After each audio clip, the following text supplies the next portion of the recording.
말씀 제목 함께 같이 읽겠습니다. 울어 울어 이런 줄 가지고 말씀을 듣겠습니다.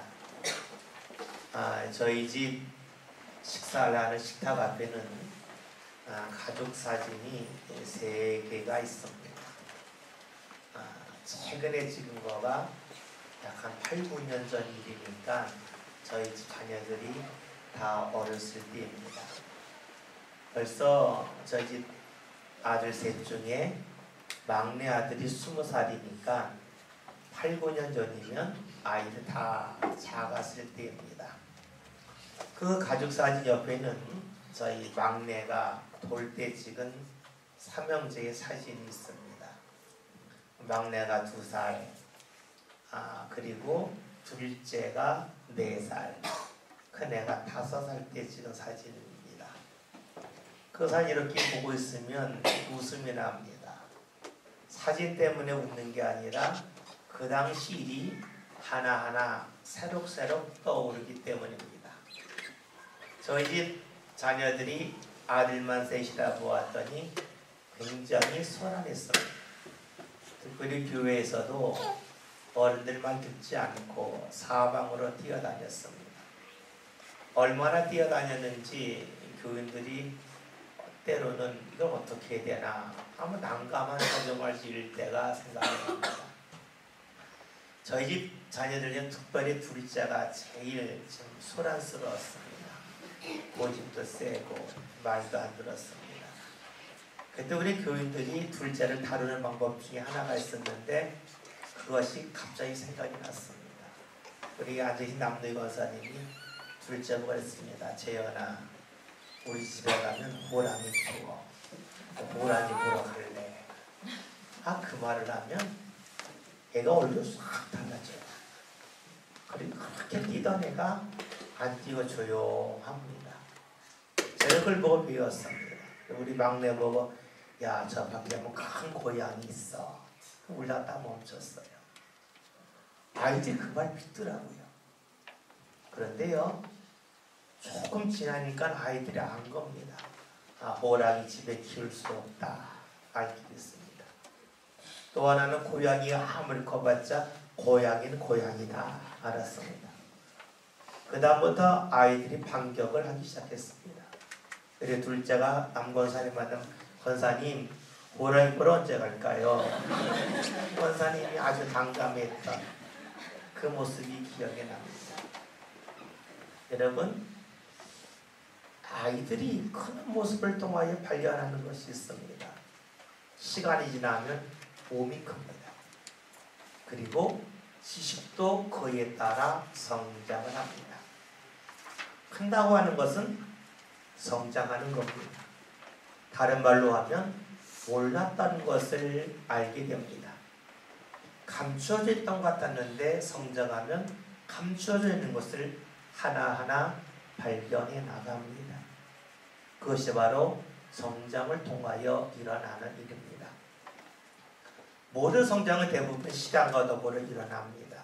우리는 시간이 지나면 내가 지식이 커질 거야. 내가 좀 더 어른스러워질 거야 라는 생각을 하기도 합니다. 정말로 보면 시간이 지나면서 몰랐던 것을 많이 합니다.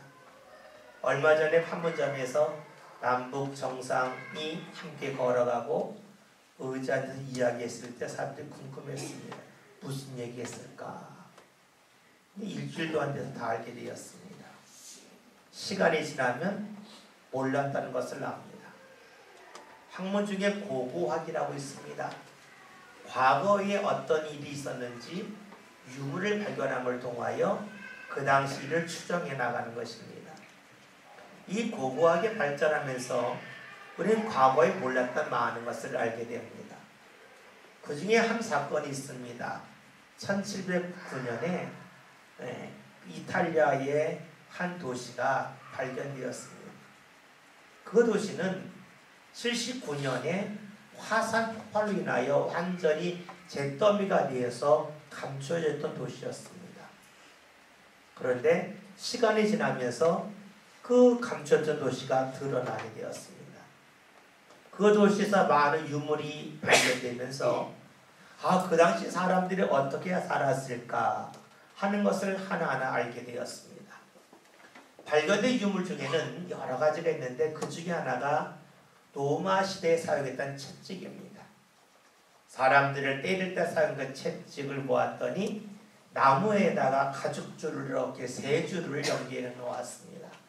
그리고 그 줄 맨 끝에는 동물의 뼈를 이렇게 묶어 놓았고 또 한쪽에는 이 새로 만든 구슬을 묶어 놓았고 때로는 갈고리 같은 것을 걸어 놓았습니다. 그러니까 채찍을 딱 때리면 가죽으로 막고 그 채찍에서 탁 잡아당길 때에 동물의 뼈나 때로는 쇠구슬이나 때로는 갈고리가 사람의 살을 파고들었다가 살점을 탁 떼내나가는 그러한 채찍임이 드러나게 되었습니다. 사람들이 그걸 보면서 과거에 채찍질이라고 하는 것이 그냥 매지지 아니라 사람의 살점을 도려내는 굉장히 큰 고통을 주는 그러한 이름을 알게 되었습니다. 그를 보면서 많은 믿음의 사람들은 예수님이 당했던 고난에 대하여 다시 한번 깊게 생각할 수가 있었습니다. 예수님이 채찍질을 당하셨을 때에 어떠했을까? 그냥 매질만 당하는 것이 아니라 그의 온몸, 특히 그의 등판이 쇠사슬과 쇠구슬과 갈고리와 동물의 뼈로 인하여서 살점이 엄청나게 많이 떨어졌을 것이라고 하는 것을 알 수 있게 되었습니다. 오늘 말씀은 예수님께서 그런 모진 채찍질을 당하신 후에 십자가의 길을 걸어가시는 모습을 우리에게 보여주고 있습니다. 오늘 말씀은 우리에게 이렇게 시작하고 있죠. 26절에는 말씀을 함께 읽습니다. 그들이 예수를 끌고 갈 때에 시몬이라는 구레네 사람이 시골에서 오는 것을 붙들어 그에게 십자가를 지워 예수를 따르게 하더라. 아멘. 말씀을 보았던 예수님이 십자가를 지고 가시다가 그 십자가를 더 이상 지지 못하시고 시몬이라고 하는 사람에게 강제로 십자가를 지게 하고 있음을 말씀을 통하여 봅니다. 앞에서 말씀드렸던 것처럼 예수님이 십자가를 지시기 전에 많은 채찍질을 당하셨습니다. 예수님의 등판은 살점이 떨어지고 그리고 낭자하게 피가 흐르고 있었습니다. 그뿐만이 아니죠. 예수님은 당시에 사람들이 네가 유대인의 왕이 아니냐 조롱을 했습니다. 조롱하였기 때문에 예수님의 머리에는 왕관을 씌웠는데 그 왕관은 진짜 왕관이 아닌 가시로 만든 왕관이었습니다. 그러니 예수님의 머리에서도 피가 계속 흘러내렸고 등판에선 살점이 떨어지고 또 땀이 흐르고 쓰라리고 그리고 피는 엄청나게 많이 나오니까 예수님은 지칠 수밖에 없었습니다. 그래서 예수님은 십자가를 지고 가시다가 더 이상 십자가를 질 수가 없었습니다. 로마 병사들이 십자가를 계속 지고 가라고 아무리 모진 매질을 한다 할지라도 지칠 대로 지치신 예수님께서 더 이상 십자가를 질 수가 없었습니다. 그러자 로마 병사들은 당시에 구경 나온 사람들 중에서 구레네 사람 시몬에게 예수님이 지셨던 십자가를 대신 지게 하였습니다. 이렇게 예수님이 지쳐 십자가를 지지 못하는 모습을 본 사람들이 어떻게 예수님에게 반응했습니까? 오늘 말씀 27절이 우리에게 이렇게 증언해 줍니다. 함께 읽겠습니다. 또 백성과 및 그를 위하여 가슴을 치며 슬피 우는 여자의 큰 무리가 따라오는지라. 아멘. 말씀을 봤더니 많은 여자들이 예수님이 그렇게 힘이 없이 아무것도 하지 못하는 모습을 보면서 가슴을 치면서 울고 있습니다. 왜 그렇습니까? 안타깝기 때문입니다. 지치신 예수님, 더 이상 잘 걷지 못한 예수님을 보면서 마음이 너무너무 아팠습니다. 그래서 가슴을 치며 울고 있습니다. 여기서 한 가지 생각할 것이 있습니다. 예수님이 왜 십자가를 지셨는가 하는 겁니다. 많은 이들에게 물으면 믿음의 사람들은 말을 하죠. 우리의 죄를 구원하기 위하여 십자가를 지셨습니다. 네, 맞는 이야기입니다. 그러나 이것은 우리가 보는 눈이고 당시 사람들이 보았던 예수님이 왜 십자가를 지셨습니까? 이유는 하나입니다. 정치범입니다. 예수님이 십자가를 지신 이유는 그 당시 사람들이 볼 때에는 본인이 왕이라고 말하니까 로마에 대항하는 이유입니다. 그는 밀란을 일으키고 민중 봉기를 일으킬 사람으로 보았습니다. 그러니 예수님을 십자가에 죽게끔 하는 겁니다. 예수님은 정치범입니다. 생각해 보세요. 정치범과 가까이 하면 그 사람에게 많은 불이익이 있습니다. 다른 범죄로 화내고 정치범과 연루되었다면 우리나라 말하면 대욕지 아닙니까? 사람들이 정치범과 가까이 하면 그 사람이 당할 고통이 무엇인지 다 짐작합니다. 따라서 예수님을 따르고 예수님이 십자가 지심을 마음 아파하는 사람들은 자신이 예수님 때문에 운다면 정치범으로 몰릴 것이고 그렇게 되면 어름당할 것 뻔하니까 숨어야 됩니다. 멀리서 보아야 됩니다. 그런데 오늘 말씀을 봤더니 많은 여인네들이 예수님이 정치범으로 십자가를 지심을 알매로 불구하고 예수님 앞에서 많은 로마 병사들 앞에서 가슴을 치며 울고 있습니다. 내가 당할 불이익 괜찮다 하는 겁니다. 왜 그럴까요? 예수님을 그만큼 사랑했기 때문입니다. 아마 가슴을 치며 우는 이들 중에는 예수님께서 기도하는 가운데 병을 고친 사람도 있을 겁니다. 또 어떤 사람은 예수를 통하여 자신에게 씌었던 귀신이 나가는 놀라운 일을 경험한 이도 있을 겁니다. 또 때로는 자신의 가족 중에서 예수를 통하여 몸이 낫거나 귀신이 나가거나 큰 이루음을 받은 그런 이들도 있을 것입니다. 주님을 사랑했고 주님이 주신 은혜를 알기에 이들은 모진 어려움을 당할 것을 알면서도 예수님 앞에서 가슴을 치며 울고 있습니다. 여러분, 우리가 냉정히 생각해 볼 것이 있습니다. 이들이 가슴을 치며 울지만 이들이 예수님을 위하여 할 수 있는 일이 무엇이었겠습니까? 아마 이들의 마음 같아서는 이런 마음이 있었을는지를 모릅니다. 예수님이 채찍에 맞았는데 그 많은 대 중에서 한 대는 내가 맞으면 좋겠다 하는 심정을 가진 이로 있었을 겁니다. 어떤 이는 예수님이 가시관을 쓰셨는데 내가 그 가시관을 대신 쓰든가 아니면 가시관에 있는 가시 하나만 내 머리에 박히면 좋겠다. 예수님이 조금이라도 고통을 적게 받으면 좋겠다 하는 마음을 가진 이로 있었을 겁니다. 그러나 여러분, 마음이 있다 한들 대신 아파할 수는 없습니다. 아무리 마음이 굴뚝 같다 한들 예수님을 대신해서 매를 맞아줄 수도 없습니다. 마음은 원하지만 할 수 있는 것은 아무것도 없는 것이었습니다. 여러분, 우리 이러한 사람들의 모습을 보면서 발견할 수 있는 것이 있습니다. 사람의 무능입니다. 사람의 능력이 없음입니다. 내가 고통당하는 사람을 위하여 무언가 해주면 좋겠다 하는 마음은 있지만 정작 그를 위하여 해줄 수 있는 것은 아무것도 없다는 사실입니다. 대신 아파해 줄 수 없습니다. 대신 고통당해 줄 수 없습니다. 그저 할 수 있는 일이라고는 가슴을 치며 우는 일밖에 없었습니다.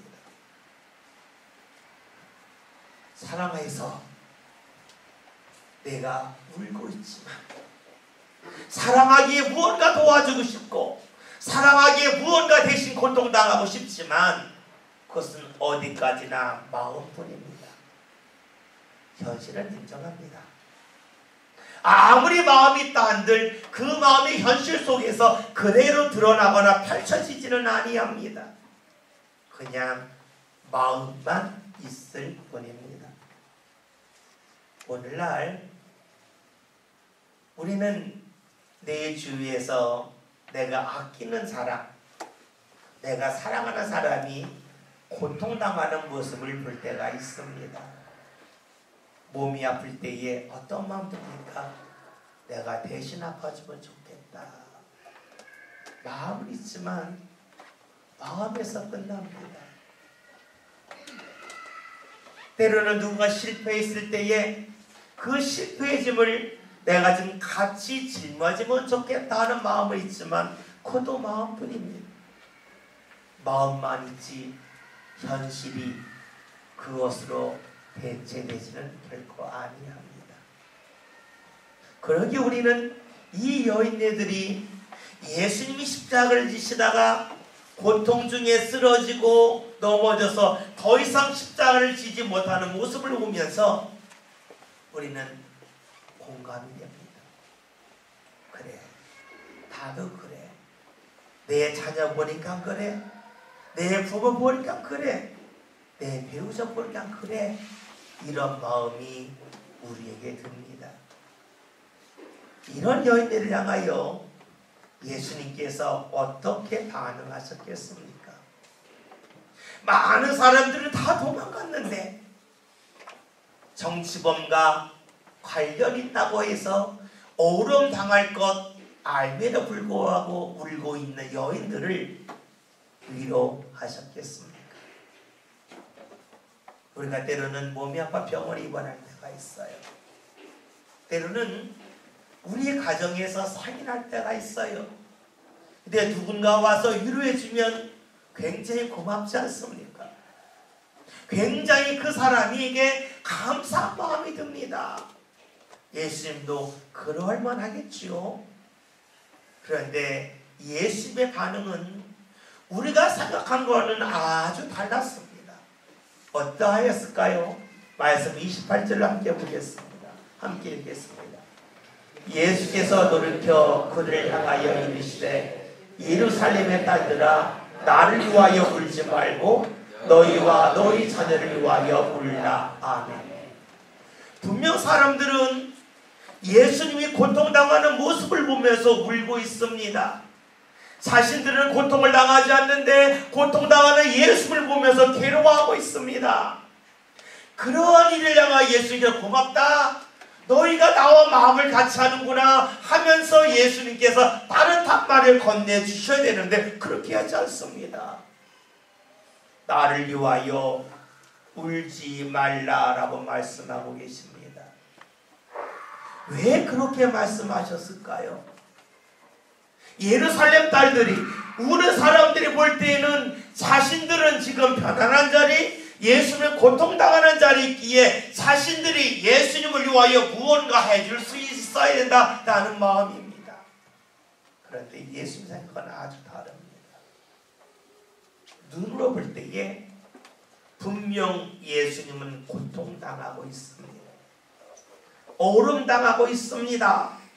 그러나 예수님은 그 고통당하는 자리에 있지만 하나님과 함께 하고 있었습니다. 예수님이 당하는 그 고통의 자리, 그 고통의 길은 하나님께서 동행하시는 길이었습니다. 그러기에 예수님은 내가 지금 고통당한다 한다 한들 내가 주님과 하나님과 함께하면 된다. 그 이 마음이 있습니다. 사람들은 이 길이 얼마나 편안한 길인가? 얼마나 힘든 길인가 여기에 초점을 맞습니다. 내 눈에 보이는 것, 내가 느끼는 것, 그것을 가지고 이 길이 좋은 길, 이 좋지 않은 길, 이 길이 힘든 길, 때로는 피하고 싶은 길, 사람들은 결정을 합니다. 예수님은 달랐습니다. 예수님은 지금 얼마나 편안한가, 얼마나 쉬운가, 얼마나 힘든가, 여기에 초점을 맞춘 것이 아니었습니다. 이 길이 과연 하나님이 함께 하시는 길인가, 여기에 관심이 있었습니다. 그러기에 예수님 볼 때는 예수를 향하여 우는 것, 이것이 별로 마음에 들지 않았습니다. 왜요? 사람들이 우는 이유는 지금 눈에 보이는 것 때문에 우는 겁니다. 눈에 보이지 않는 것은 하나님이 함께하는 것을 전혀 보지 못하고 있습니다. 내 눈으로 보는 것, 이것이 전적으로 옳다고 여깁니다. 내가 느끼는 것, 이것이 100% 맞다고 여기고 있습니다. 그러니까 눈에 볼 때 힘든 길, 등에서 살점이 떨어지고 머리에서 피가 흐르고 무거운 십자가를 지고 가다가 쓰러지는 그 모습, 괴로운 길이라고 여겨서 우는 것을 예수님은 알고 계셨습니다. 그들의 마음속에서, 그들의 삶 가운데서 가장 소중한 것이 그저 눈에 보이는 편안함과 안락함임을 알고 계셨습니다. 이 길 속에서 하나님이 함께하는가, 이 길 속에서 하나님께서 인도하고 계신가, 이런 관심이 이들에게 전혀 없었습니다. 그러니까 예수님이 말씀하시는 겁니다. 내가 가는 길은 좀 힘든 거 나도 안다. 그러나 이 길은 하나님이 함께하는 길이야. 이 길은 하나님이 날 인도하시는 길이야. 지금은 어렵지만 이 길이 얼마 지나지 않아서 영광된 길로 바뀔 거야. 예수님은 알고 계셨어요. 그러기에 울지 말라라고 말씀하신 것입니다. 예루살렘 딸들은 눈에 보이는 것 때문에 울고 눈에 보이는 것 때문에 안타까워합니다. 여러분, 이런 여인들의 모습 속에서 오늘 우리들의 모습이 보이지 않습니까? 오늘 우리는 살아가면서 어디에 관심이 많습니까? 내 길이 편한가? 내 길이 쉬운가? 내 길이 보장되었는가? 하는 것을 내 눈으로 판단합니다. 그리고 내 눈에 보이는 것, 그것이 마치 모든 것이라고 생각합니다. 내 감각을 믿고 있습니다. 내 감정에 충실하게 살아가고 있습니다. 그러면서 이 길이 힘든 길이니까 울어야지 합니다. 예수님은 눈에 보이는 길이 중요한 것이 아니라 그 길 속에 주님이 함께 하시냐가 중요한 걸 하셨습니다.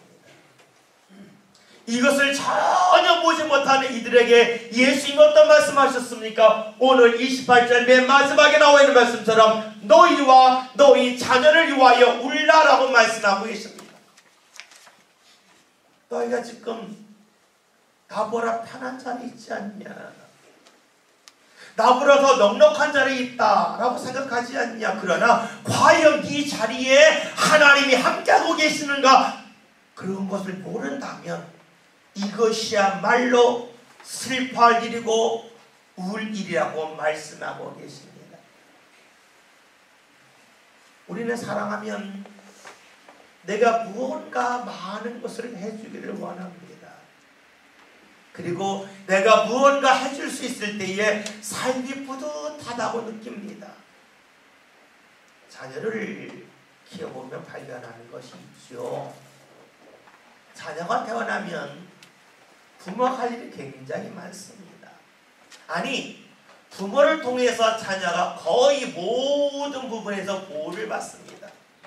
먹는 것, 입는 것, 자는 것, 그리고 움직이는 것까지도 부모가 다 책임져 줍니다. 많은 부모들의 마음이 뭡니까? 내가 자녀를 키운다. 내가 자녀를 보살핀다. 내 손이 가는 만큼 내 자녀가 편안하다라고 생각을 합니다. 이게 옳은 이야기입니다. 그런데 자녀가 크면 어떻게 될까요? 크면 클수록 더 많은 돈이 들어요. 더 많은 돈이 드니까 내가 더 많은 것을 투자한다고 생각을 합니다. 예, 맞아요. 그런데 한 가지 기억해야 될 것이 있죠. 내가 더 많은 돈을 투자합니다만서도 내가 자녀들 삶을 책임질 수 있는 영역은 점점점 좁아진다는 것이에요. 많은 시간도 들이고 많은 물질도 들이지만 내가 자녀에게 영향을 미칠 수 있는 그 영역은 점점점 좁아질 수밖에 없습니다. 다시 말하면 내가 책임질 수 있는 영역이 점점 줄어듭니다. 또 다른 말로 하면 부모는 자녀들의 인생에서 점점점 자신의 무능을 발견할 수밖에 없습니다. 많은 이들이 무능하면 내가 자녀들에게 돈을 얼마나 줘야 되는데 못 줬다. 이 물질적인 능력을 생각하지만 실제는 그렇지 않죠. 자녀가 살아감에 있어서 내가 아무리 많은 물질을 자녀에게 남겼다 할지라도 자녀의 삶의 영역에서 내가 할 수 있는 부분은 크게 줄 수밖에 없습니다. 그러기에 우리는 우리의 무능을 발견하면서 할 일이 뭡니까? 예수님이 십자가를 지고 가실 때에 아니 십자가를 지다가 더 이상 지지 못하실 때에 옆에 있는 사람이 울었어요. 왜 웁니까? 주님을 위하여 할 수 있는 일이 없었기 때문에 울고 있습니다. 자신들의 무능을 발견하여 울고 있습니다. 예수님은 말씀하고 계십니다. 나를 위하여 울지 말고 너와 너희 자녀를 위하여 울라는 것입니다. 너희가 할 수 있는 일, 그 일이 없음을 깨닫고 울라는 겁니다. 우리의 삶의 무능력을 발견하고 울라는 것입니다. 우리는 나 자신의 무능을 발견해야만 울 수 있습니다. 내 자신의 무능을 발견하지 못한 사람은 울지 않습니다. 나의 약함, 나의 부족함을 느끼면 느낄수록 우리는 울 수밖에 없습니다. 할 수 있는 일이 그것밖에 없기 때문이지요. 오늘 예수님은 말씀하고 있습니다. 울라는 겁니다. 너희 무능을 발견하고 울라는 겁니다. 근데 우리가 여기서 하나 발견할 수 있는 것이 있어요. 울다 보면 울음이 울음에서 멈추지 않는다는 것입니다. 나의 무능을 발견하고 울고 또 울다 보면 무엇을 생각합니까? 나는 할 수 없는데, 나는 할 수 없는데, 그러나 하나님은 하실 수 있지 않냐 하는 믿음으로 발전합니다. 무능이 우리를 믿음으로 이끕니다. 내가 할 수 없다고 하는 나의 연약함과 나의 무능력을 발견하는 순간에 우리는 하나님을 향한 믿음의 길을 걸어갈 수 있습니다.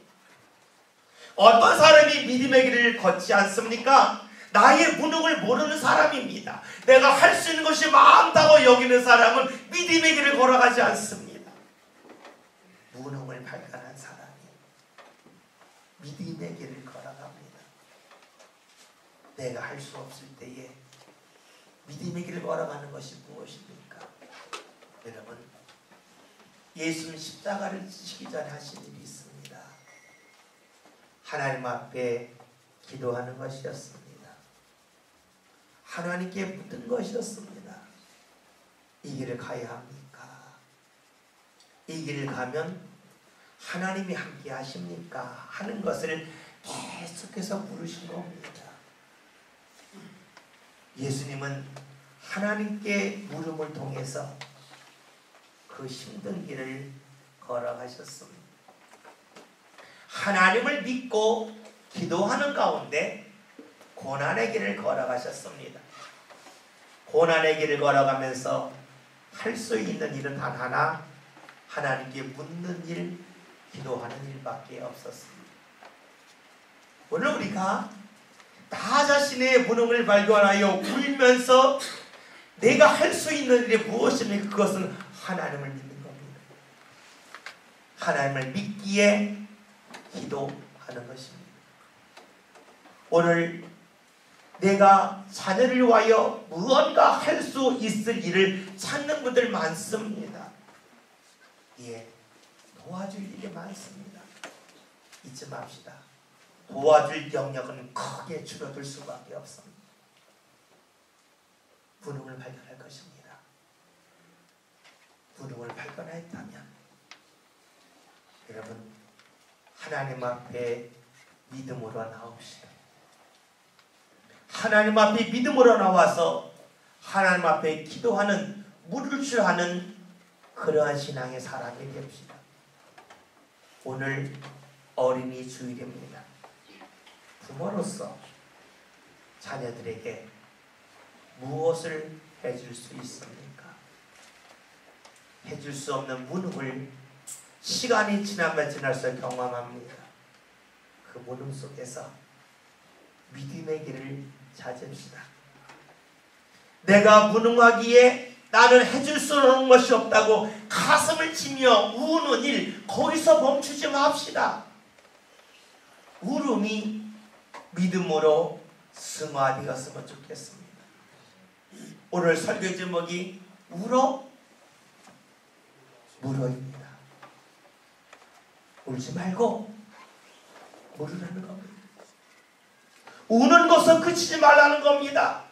내 자녀가 컸는데 내가 자녀를 해줄 수 있는 것이 없는데 하면서 나의 무능 때문에 가슴을 치며 우는 것, 답답해하는 것, 거기서 멈추지 말라는 겁니다. 울음으로. 왜 울어? 웃지 않고 주님께서 오늘 우리에게 주시는 말씀입니다. 여러분, 자녀를 정말로 사랑하십니까? 주고 싶습니까? 그러나 주는 것에 끝이 있습니다. 얼마 지나지 않아 무능을 발견합니다. 그 속에서 주를 믿고 주님에게 물을 줄 아는 삶, 기도할 줄 아는 삶 함께 살아갑시다. 자녀 때문에 우는 것을 넘어서서 자녀 때문에 물을 줄 아는 신앙, 기도하는 신앙으로 우리 신앙이 발전되어서 우리의 삶이 하나님의 은혜 역사로 채워질 뿐만이 아니라 내가 감당할 수 없는 자녀의 앞날까지도 하나님께서 인도하시고 보이시는 귀한 역사로 삶이 채워질 수 있기를 바라겠습니다. 울고 계십니까? 물으십시오. 우로에서 무로로 넘어가는 신앙의 사람이 다 되어서 주의 역사가 저와 여러분들 삶 가운데 가득히 나타날 수 있기를 주의 이름으로 기원드립니다. 기도합니다. 하나님, 오늘 저희들이 스스로 무능을 발견합니다. 무언가 도와줄 수 있을 것 같아도 도와줄 수 없는 그 무능의 자리에서 오늘 저희들이 믿음의 길로 나아갈 수 있기를 원합니다. 무능하여 가슴을 치면서 우는 데서 멈추지 않게 하시고 울다가 주님에게 물을 주하는 성도를 내게 하여 주시어 하나님의 역사로 하나님의 은혜로 저희의 삶이 채워져 나가게 하여 주옵소서. 예수님의 이름으로 기도하였습니다. 아멘.